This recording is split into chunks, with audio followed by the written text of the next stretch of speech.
Good day everyone, welcome to my channel. And in this video guys, we will learn how to declare different variables, and then we will call this program Employees Record System in C programming language. Before we continue, I would like to say thank you so much to all my avid viewers, supporters, subscribers in my channel. If you are new with my channel and then you like this video, please hit the like button. Don't forget to share. Please support my channel guys by clicking the subscribe button. So let's get started. So basically, I'm using dev C++ in writing this program. So we have a series of variables here. I wrote this program way back 2018, November 18. So sharp includes stdio.h for input output in every C program. Int main, it's the starting point of every C program. Begin, and then we have here several variables. Our objective in writing this program is to demonstrate how to declare different data types in C.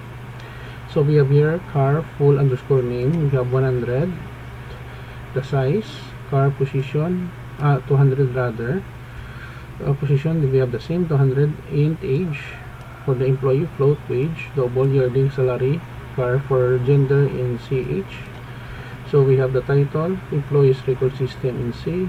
New line. Here we are asking the user to give the name, full underscore name, 200 steady in, employee's age, %D, position, get car, salary, employee salary, yearly salary, and then employee's gender. Okay. So here, new line, we have here to display the result. We convert the name of the employee to uppercase using the function strupr, age, and then the position also capital letters, and then wage, yearly salary. If we want to display it double, we have here 0.2 to decimal LF, yearly underscore salary here, and then to upper for the gender for character. Data type, new line, end of program, which informs the user that the program has been ended. Return 0, we will return to our operating system, and then right curly bracket to close. Don't worry guys, because I will put a link in the video description where you can download the complete source code for free in my two websites. Okay, so let us run our program. Employees record system in C, give employees name, let's see, Ray, Pomperada, age, let's see, 24, position, accountant, salary 5,000,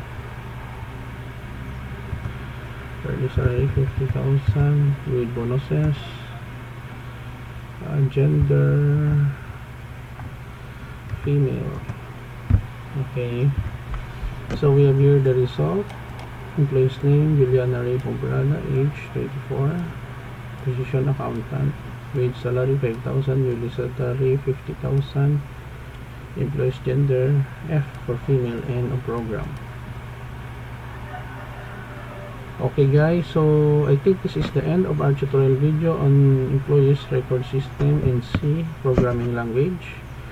We have learned to summarize how to declare different data types and variables in C.